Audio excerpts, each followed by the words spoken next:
Hello, students and fans of sci-fi and philosophy. Today's first online lecture that I'll be giving, and there'll be many of these as the semester wears on.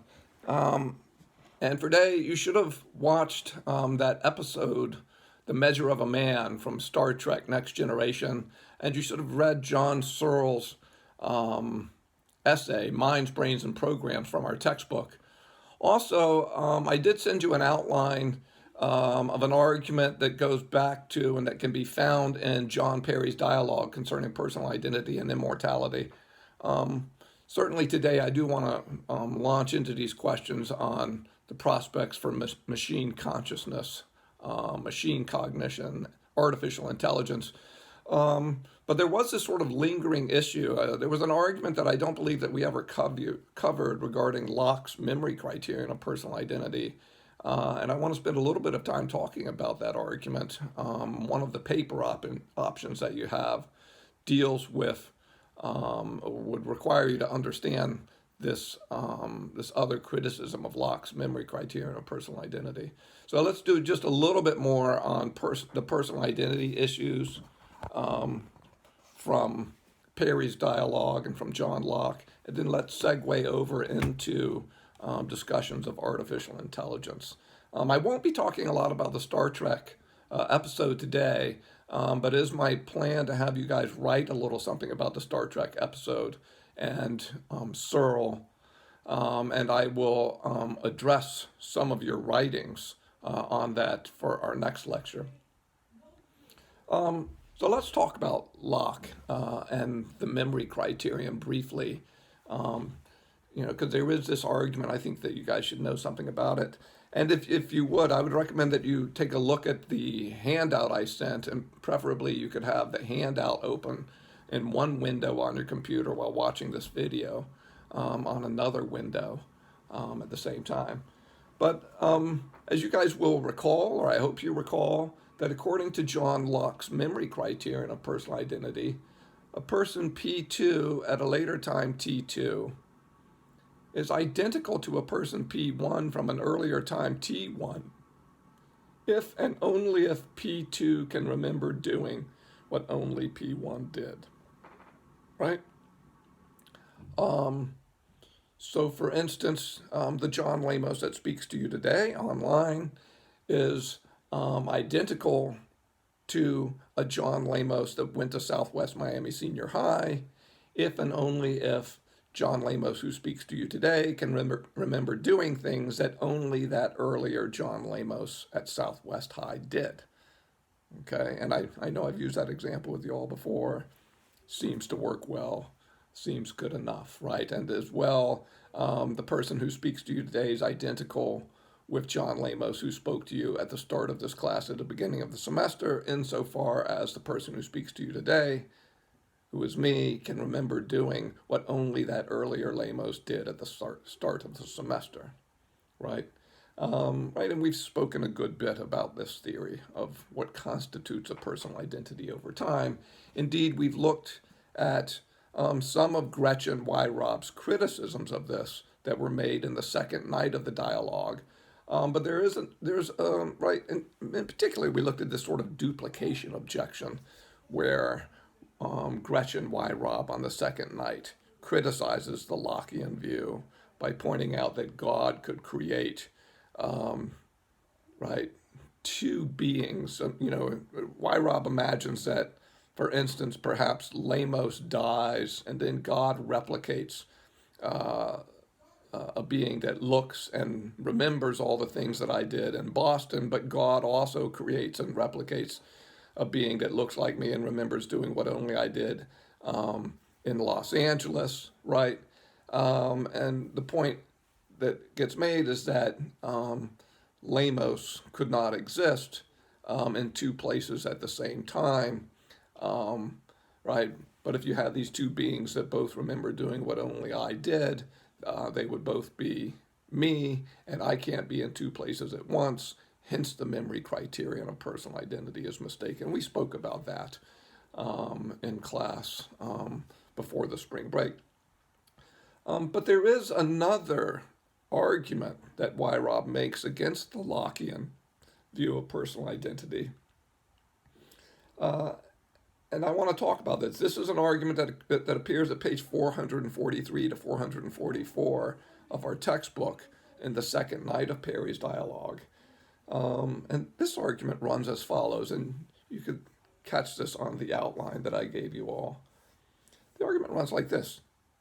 If the memory criterion is correct, then personal identity is constituted by sameness of memory over time.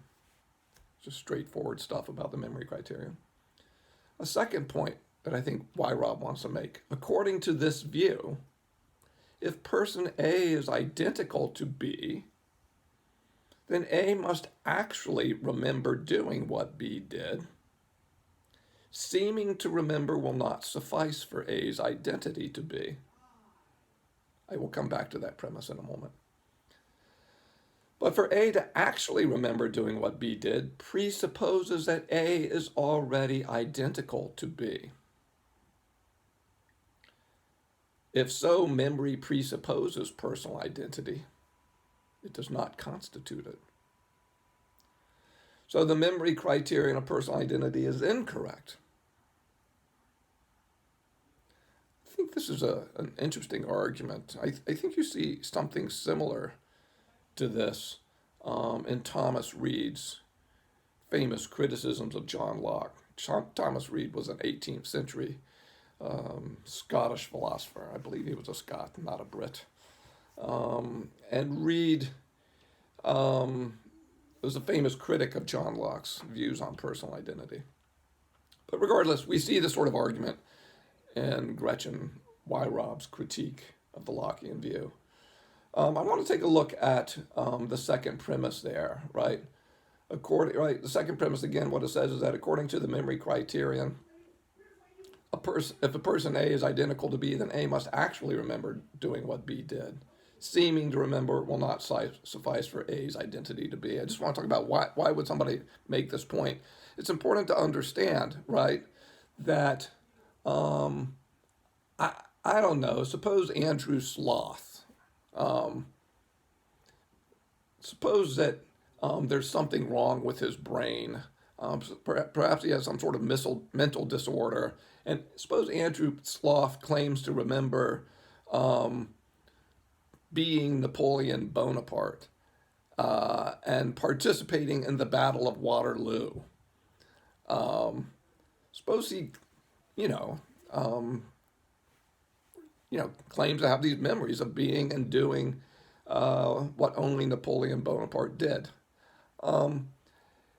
If Sloth claims to have these memories, and even if he feels like he really does remember this, we'd be reasonable to believe that these aren't actually memories. These are mistaken beliefs that Andrew Sloth has about his past.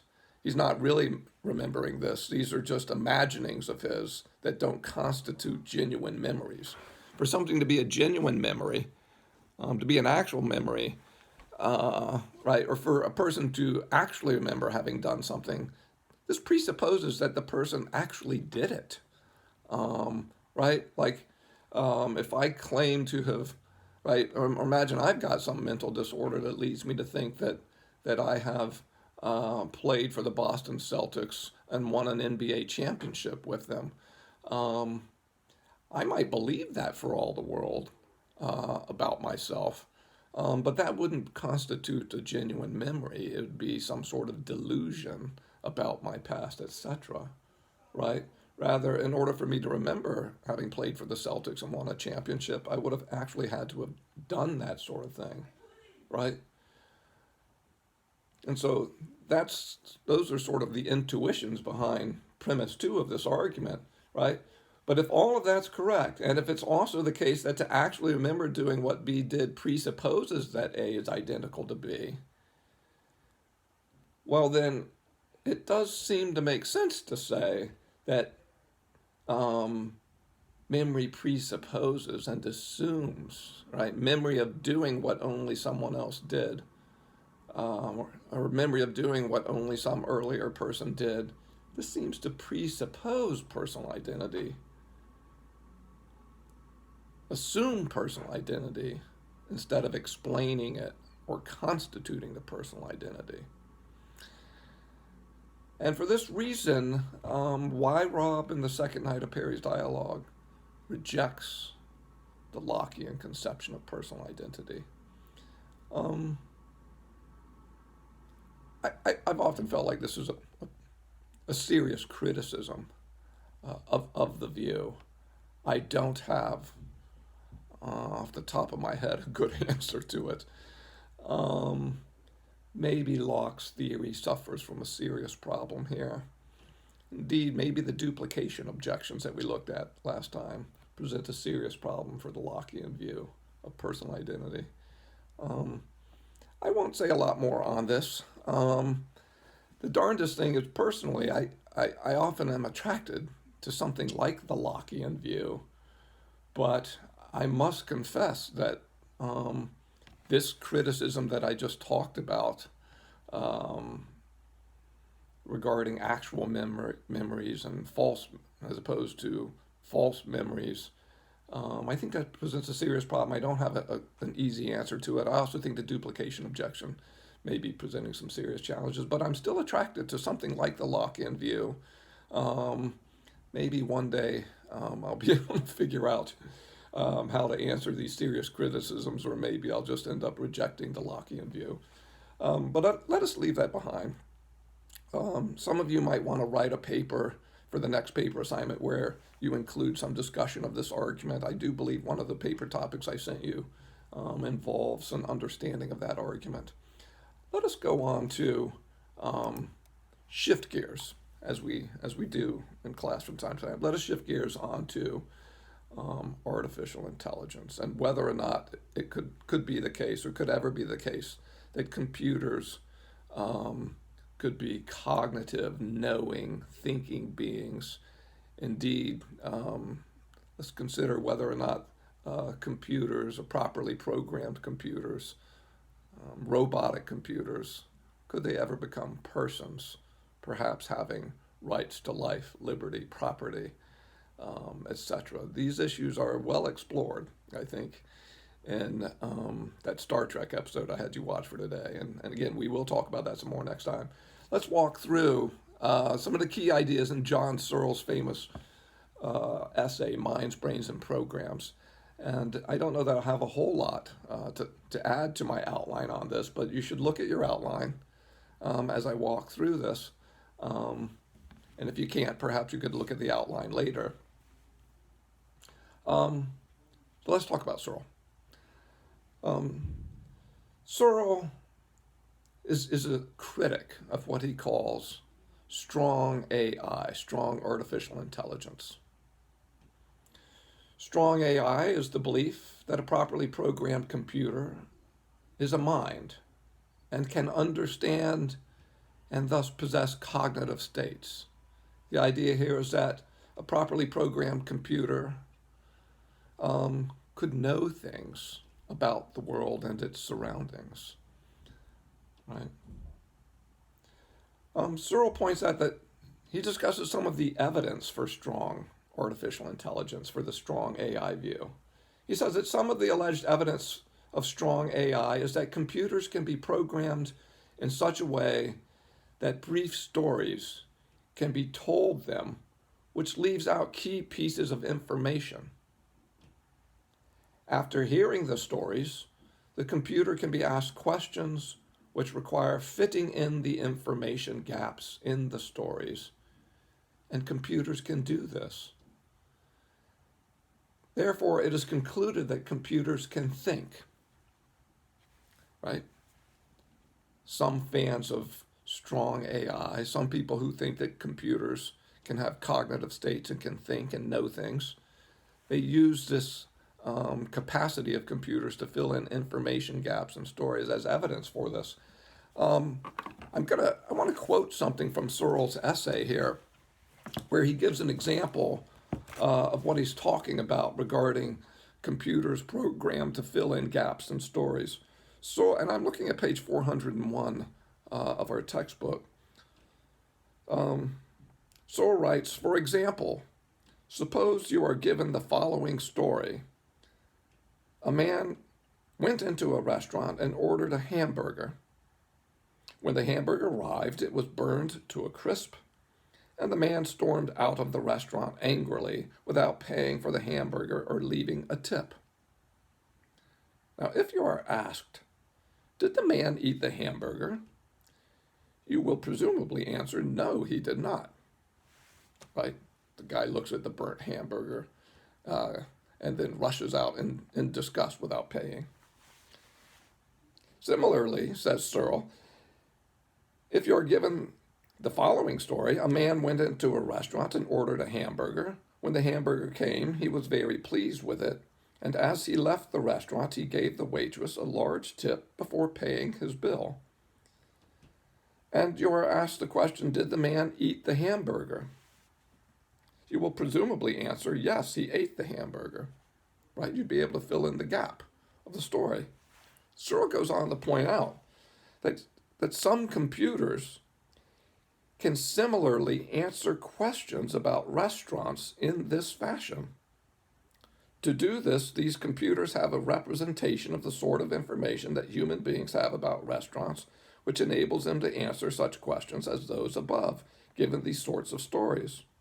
When the computer is given the story and then asked the question, the machine will print out answers of the sort that we would expect human beings to give if told similar stories. Right? So Searle's pointing out that in fact, computers have been programmed to be told these kinds of stories, and computers have asked questions about gaps of information in these sorts of stories. Computers can provide the information that was left out of the story. And this is taken as some evidence that computers can have understanding and can think. But Searle, he's not buying this. Ultimately, Searle wants to reject the idea that computers can have cognitive states and understanding of the world around them. Searle famously gives something called the Chinese room argument, and I've got that outlined on the handout that I sent to you all. Let's talk about the Chinese room argument. Suppose I don't understand Chinese. Suppose I am locked in a room where cards come in with Chinese script, and I have instructions telling me which Chinese cards to send out in response to the Chinese cards which come in. Suppose that to Chinese speakers outside the room, the Chinese responses I send out strike them as reasonable replies to the Chinese remarks and questions that they put into the room. Those Chinese speakers outside the room would assume there is an understanding of Chinese that's being expressed. But there is no understanding of Chinese being expressed, because I'm in the room and I'm just responding to Chinese input in accordance with a set of rules for response. But I don't understand any of the Chinese symbols coming in, and I don't understand any of the Chinese symbols that I'm sending out. According to Searle, computers work in a similar way. Therefore, computers cannot think, and they cannot understand. Let's talk about this just a little bit more. Let's just develop a little bit more. So imagine we've got the Chinese room set up, and there's somebody inside the Chinese room that only understands English and understands no Chinese. And imagine that the English speaker inside the room, again, has got this big manual that tells him what symbols to send out of the room when certain sorts of symbols come in. Right? And again, imagine that there are some Chinese speakers outside the room, and imagine they write out some script that says something like, "Hello, how are you?" It says that in Chinese, not in English, right? But they send those Chinese symbols in, which would mean, "Hello, how are you?" And it comes in to me. Suppose I'm the one in the room, and I don't understand what the symbol is, but I've got a manual that tells me what card to send out, what scripts to send out in response to the Chinese that comes in. So that, again, the people outside the room, they write something in Chinese and they send it into the room that says, "Hello, how are you?" I take that, I go to my manual, I flip through the manual. It says, in response to this card, I should send out this card. So I pick up the card I need to send out, I send that card out. And the Chinese speakers outside the room, maybe they get a Chinese card that means something like, "I'm fine, thank you. How are you?" Now, the Chinese speakers outside the room, they're going to have some reason to think that there's somebody inside the room, or the situation of the room expresses understanding of Chinese because I've given an appropriate and reasonable response to the Chinese symbol that they've turned in, but I don't understand anything about Chinese. Now, imagine that these Chinese speakers outside the room, they write out some Chinese onto another card, and what they write out now is something like, it's written in Chinese, and what maybe it would translate is as, "We're fine, thank you. Can you tell us where the bathroom in this building is?" They send it in. I receive it. I don't know what it means, but I go to my manual. I flip through the manual, and I see something that tells me to give this card, give this response, and send it back out the room. So I get that card. I send it back out the room. I send it out the room. I don't know what the card that came in says. I don't know what the card says that I'm sending out. But it goes outside the room, and maybe the Chinese speakers outside the room, they get the card, and what I've sent out translates as something like, "I'm fine, and by the way, the bathroom is down the hall and on the left." Again, these Chinese speakers outside the room, they've got reason to think that there's somebody inside the room, or the situation expresses some understanding of Chinese. Perhaps they go down the hall and go to the room on the left, and there is the bathroom. Again, what Searle is pushing here is that computers that are programmed to respond to the world and respond to human speakers in appropriate ways, Searle wants to say this is how computers operate. Computers don't actually, according to Searle, computers don't actually understand the meanings of the responses and things that they might be programmed to say. Rather, computers just work in accordance with a program that tells the computer how to respond in appropriate ways to given stimuli. But just because a machine can be programmed to respond in appropriate ways to given stimuli, whether that stimuli is speech spoken to it or other sorts of circumstances, doesn't mean that the computer knows anything about what it's doing or what it's saying. And for these reasons, Searle thinks that a properly programmed computer cannot have cognitive states and knowing.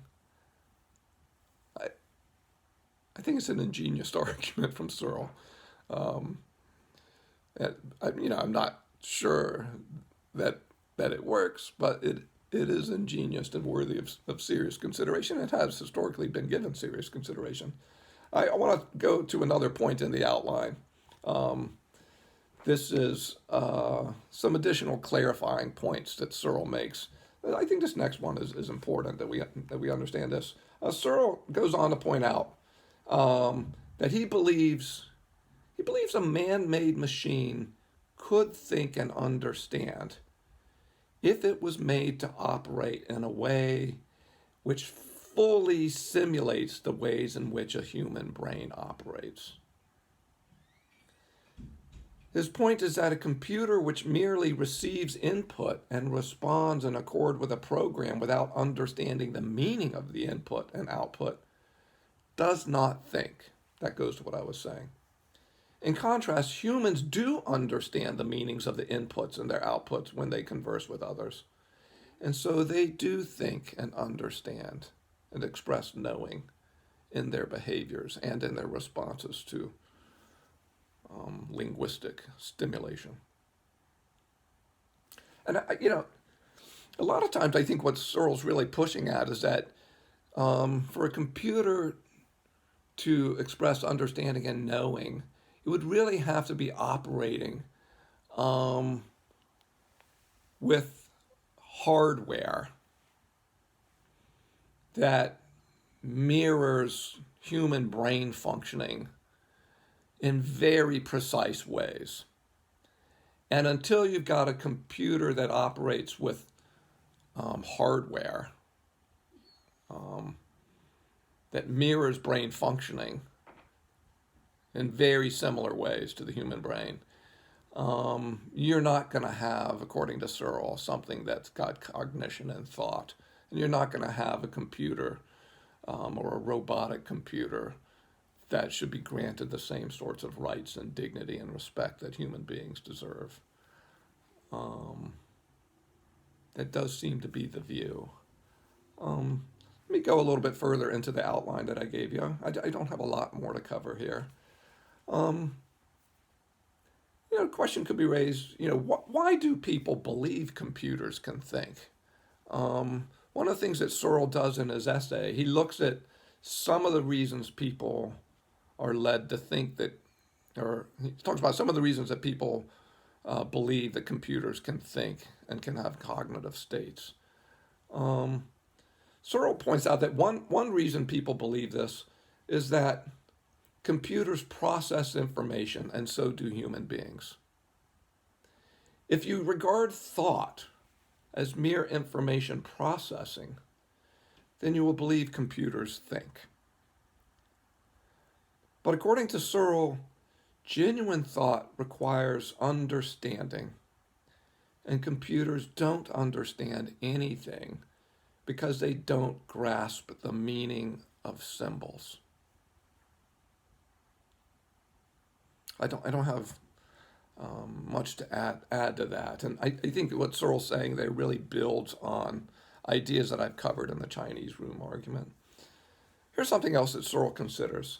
Some people think that understanding concepts is simply to respond behaviorally in the appropriate ways. Thus, they believe that computers think and understand things because computers can be programmed to respond and behave in appropriate ways. But again, the Chinese room argument suggests that such behavioral views of the nature of understanding are confused. Because while the outputs in the Chinese room are appropriate, there's no understanding involved, right? And again, I think the idea here, in fact, let's back up. Let's actually talk a little bit about what we see in Star Trek Next Generation with data. Suppose for a moment that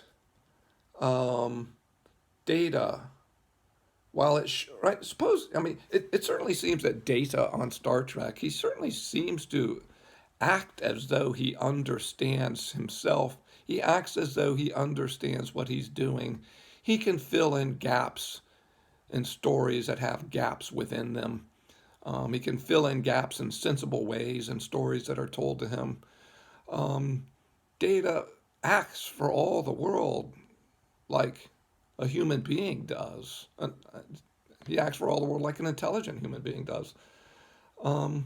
But I think what Searle is pushing here is that if Data is just operating in a program that leads him to respond to stimuli, whether linguistic stimuli or visual stimuli. And if data is just programmed to navigate the world and respond in appropriate ways, but if there's nothing going on internal, say to the mind of data, if he has a mind at all, there's nothing going on internal by which he, you know, can grasp the meaning of the things that he's saying and the meaning of the things he's doing, then data would just be acting for all the world like us and acting as though he knows what he's doing and knows what he's saying. But if he's just operating in a program in the way that the Chinese room operates, data wouldn't really have any cognitive states or knowledge or understanding at all. He would just be simulating understanding and cognition. And so, and furthermore, Searle would say if the hardware that operates in the mind of data does not mimic in very, very strict and significant ways brain functioning, then Searle's going to say, data is not a person with cognition. And you'd probably be inclined to say, and hence, shouldn't be granted the same rights as a human being. But anyway, I think that these things that Searle is talking about, for the reasons that I'm giving here, would have application to the case of data. And I leave it for you to think about, and I'll have you writing about it for next time. And we'll look at another article that takes a different perspective on artificial intelligence, an article written by William Lycan that's also included in our textbook. I'll see you. I hope this has been informative. Have a good day and be safe out there. Bye-bye.